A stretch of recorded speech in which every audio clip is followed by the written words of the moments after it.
Good evening दोस्तों। Teja coaching 12th class physics में आपका स्वागत है दोस्तों। आज हम बात करने वाले हैं दोस्तों 12th क्लास की फिजिक्स के बारे में, जिसमें हमारा चल रहा था चैप्टर नंबर 5। तो आज चैप्टर नंबर 5 की पार्ट नंबर 3 क्लास है।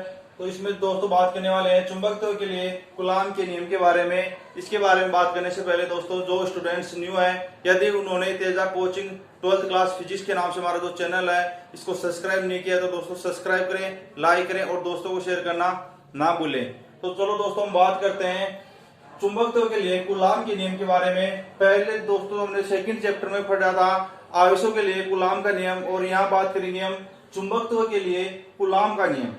तो दोस्तों चुंबकत्व के लिए कूलॉम का नियम क्या होता है कि वो चुंबकीय ध्रुवों के मध्य, दो चुंबकीय ध्रुवों के मध्य लगने वाला चुंबकीय बल, उनके चुंबक जैसे दो चुंबकीय ध्रुव है, उत्तरी ध्रुव और दक्षिण ध्रुव। चुंबक में दो ध्रुव होते हैं, उत्तरी ध्रुव और दक्षिणी ध्रुव।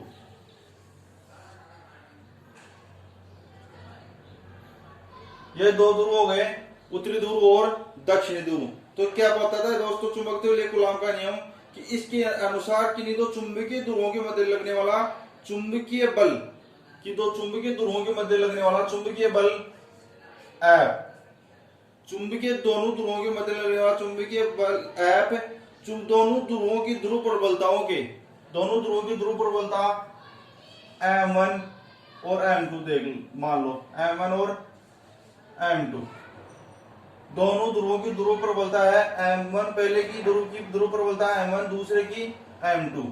तो ये क्या बोल रहे हैं, चुंबक के लिए कूलॉम का नियम क्या होगा कि दो चुंबक के दोनों ध्रुवों के मध्य लगने वाला चुंबकीय बल F दोनों ध्रुवों की ध्रुव प्रबलताओं के गुणनफल के समानुपाती व बीच की दूरी के वर्ग के व्युत्क्रमानुपाती होता है। तो बीच की दूरी R मान लो।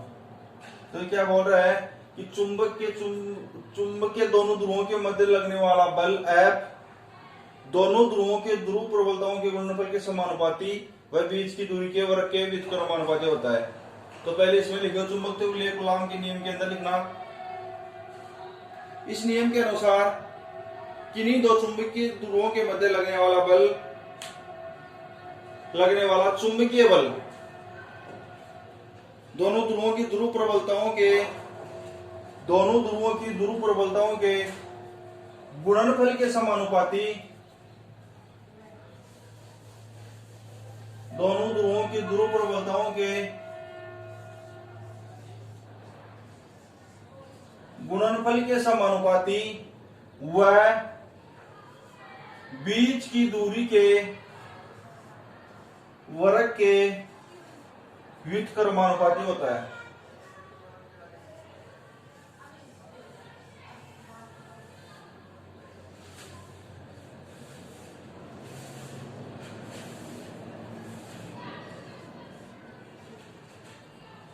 चुंबकीय बल किसके तो समानुपाती होता है और किसके व्युत्क्रमानुपाती होता है। तो क्या है दोस्तों, दोनों ध्रुवों की ध्रुव प्रबलता यानी कि M1 और M2 के गुणनफल के समानुपाती और इसके बीच की दूरी R के वर्ग की यानी इसके स्क्वायर के व्युत्क्रमानुपाती होता है। तो समीकरण 1 और 2 से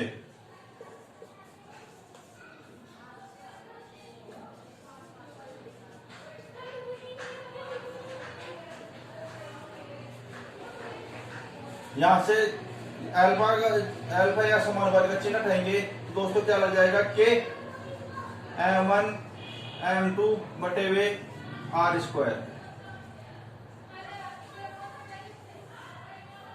F equal to K M1 M2 बटे वे R स्क्वायर आ गया दोस्तों। अब के को क्या लिख सकते हैं हम, μ0 बटे वे 4 पाई,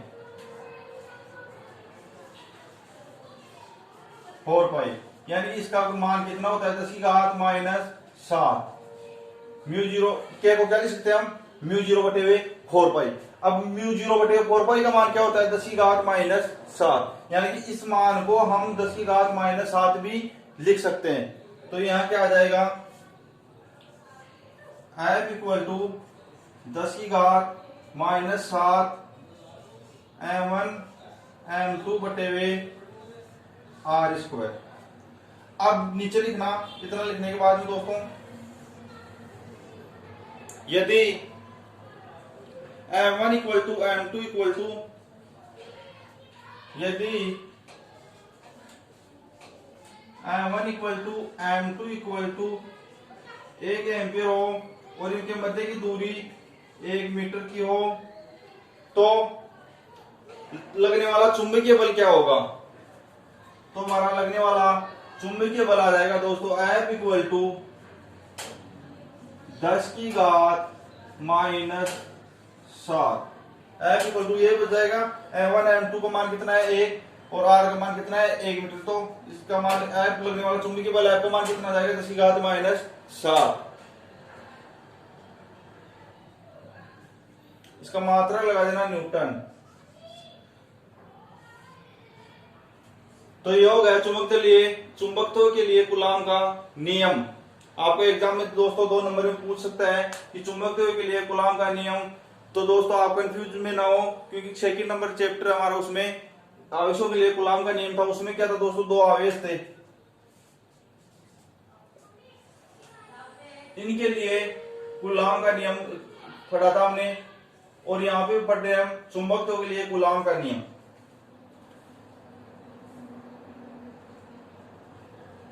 तो ये हो गया चुंबकत्व के लिए कूलॉम का नियम। अब इसमें नीचे लिख लेना दोस्तों, F इक्वल टू 10 की घात माइनस 7 न्यूटन के नीचे लिखना, यदि 2 समान परिमाण की चुंबकीय दूरी परस्पर 1 मीटर की दूरी पर स्थित हों और उनके मध्य 10 की घात माइनस 7 न्यूटन का बल 10 की घात माइनस 7 न्यूटन का बल कार्यरत हो, तो वे चुंबकीय ध्रुव इकाई ध्रुव कहलाते हैं। अब बात करते हैं दोस्तों चुंबक से संबंधित कुछ इंपॉर्टेंट परिभाषाएं हैं जो आपको एग्जाम में 1 नंबर में पूछी जाती है लगभग। तो वो परिभाषाएं लिखना है, हेडिंग डालिए आप।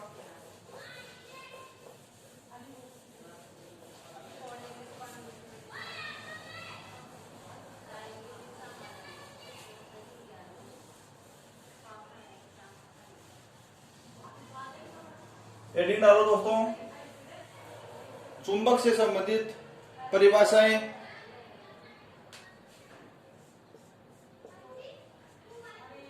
चुंबक से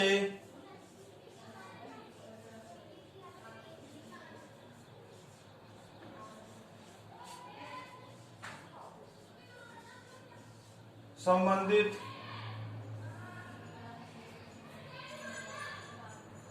परिभाषाएं।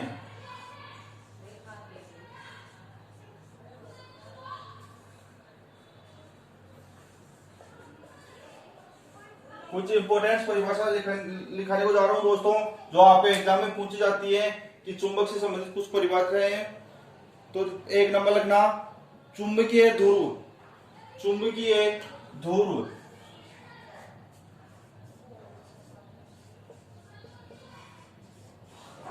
आपको एग्जाम में पूछ लिया चुंबकीय ध्रुव किसे कहते हैं,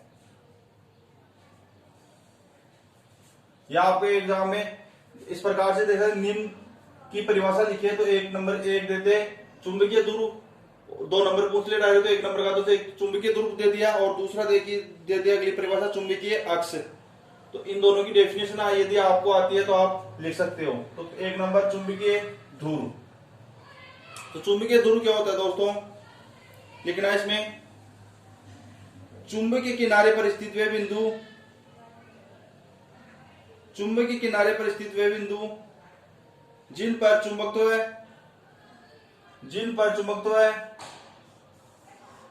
सर्वाधिक हो, चुंबकीय ध्रुव कहलाते हैं। चुंबकीय किनारे यानी चुंबक इसकी किनारे पर स्थित वे ध्रुव यानी उत्तरी ध्रुव और दक्षिण ध्रुव, जिस पर चुंबक। एक चीज और पहले वाली क्लास में बताई है और आज फिर से रिपीट कर रहा हूं, एक चीज ध्यान में रखना, चुंबक तो सबसे ज्यादा कहां होता है, हमेशा ध्यान रखना, चुंबक के ध्रुवों के ऊपर चुंबक तो सबसे ज्यादा होता है। कि चुंबक किसी भी लोहे की वस्तुओं को कहां से आकर्षित ज्यादा करेगी, लोहे चुंबक के किनारे से। यानी कि चुंबक का जो किनारा होता है वह लोहे की वस्तुओं को अपनी ओर ज्यादा आकर्षित करता है। तो इसका मतलब क्या हुआ कि चुंबक तो कहां सर्वाधिक होता है, चुंबक के किनारे के ऊपर। तो ये हो गई चुंबकीय ध्रुव। क्या लिखी दोस्तों, चुंबक के किनारे पर स्थित वे बिंदु जिन पर चुंबकत्व सर्वाधिक हो चुंबकीय ध्रुव कहलाते हैं। चुंबकीय ध्रुव दो प्रकार के होते हैं, उत्तरी ध्रुव और दक्षिणी ध्रुव। अब सेकंड नंबर लिखना इसमें,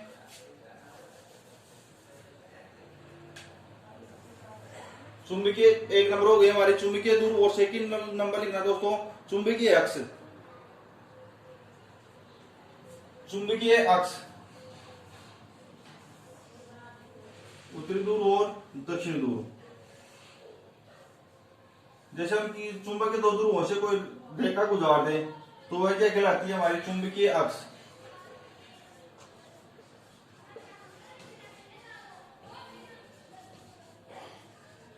तो इसमें लिखना दोस्तों चुंबकीय अक्ष में चुंबकीय ध्रुवों से होकर गुजरने वाली काल्पनिक रेखा चुंबकीय अक्ष कहलाती है। चुंबकीय अक्ष कहलाती है। चुंबकीय दो ध्रुवों से गुजरने वाली काल्पनिक रेखा हो जो चुंबक के दो भागों में विभाजित करती है वो क्या कहलाती है, चुंबकीय अक्ष कहलाती है। थर्ड नंबर, चुंबक की प्रभावकारी लंबाई। चुंबक की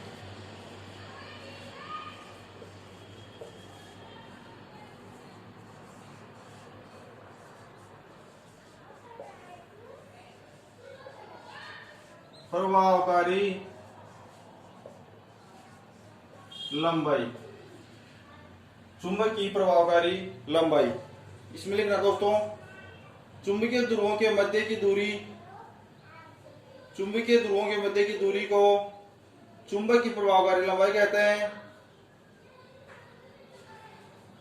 कि चुंबक के दो ध्रुव हैं, इनके मध्य की दूरी को चुंबक की प्रभावकारी लंबाई कहते हैं।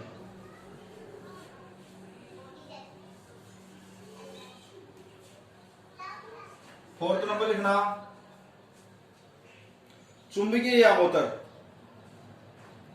चुंबकीय यामोत्तर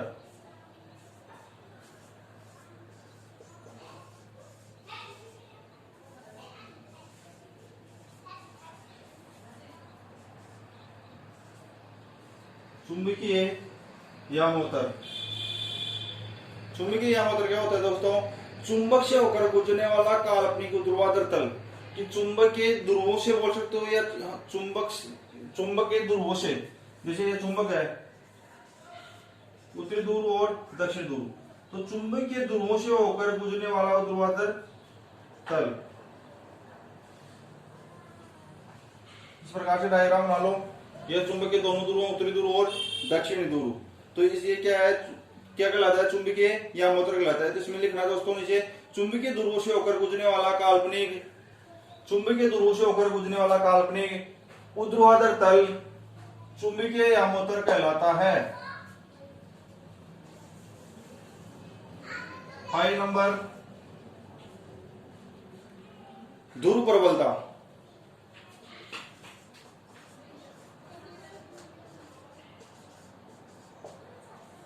ध्रुव प्रबलता किसे कहते हैं, तो इसमें लिखना दोस्तों ध्रुव प्रबलता में चुंबक के चुंबकीय ध्रुव द्वारा, चुंबक के चुंबकीय ध्रुवों द्वारा, जैसे ये चुंबक है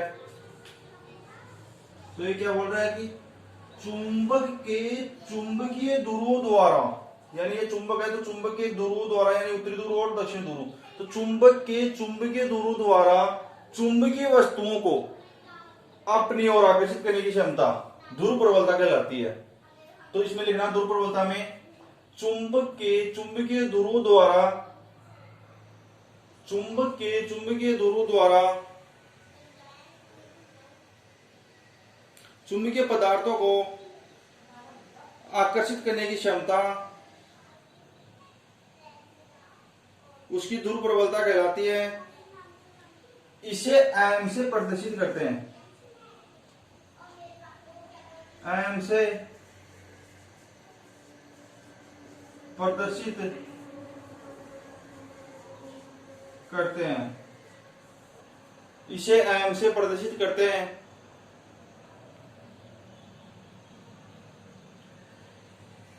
अभी जो चुंबक द्वितीय कूलाम का नियम पढ़ा था उसमें दो चुंबक के दो दूर थे एन और एस, वहां पे दो ध्रुव प्रबलताएं ली थी M1 और M2।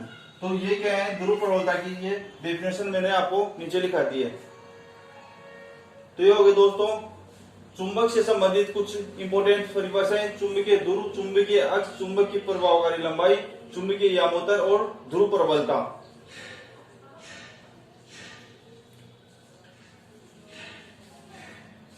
इसका मात्रक एम्पियर होता है।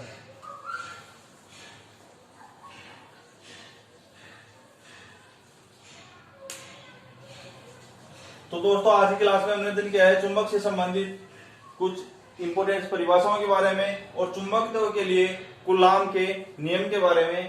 तो दोस्तों जो स्टूडेंट्स न्यू हैं उन्हें एक बार फिर से बताना चाहता हूं कि हमारी इस Teja coaching 12th class physics के नाम से जो चैनल है इसके ऊपर 11th क्लास की क्लासें भी चालू हो गई हैं। तो जो 11th क्लास की स्टूडेंट्स हैं वो वहां पे जाके 11th क्लास की फिजिक्स चैप्टर वाइज पढ़ सकते हैं। प्लेलिस्ट के अंदर आपको अलग अलग क्लासें प्राप्त हो जाएंगी। धन्यवाद दोस्तों।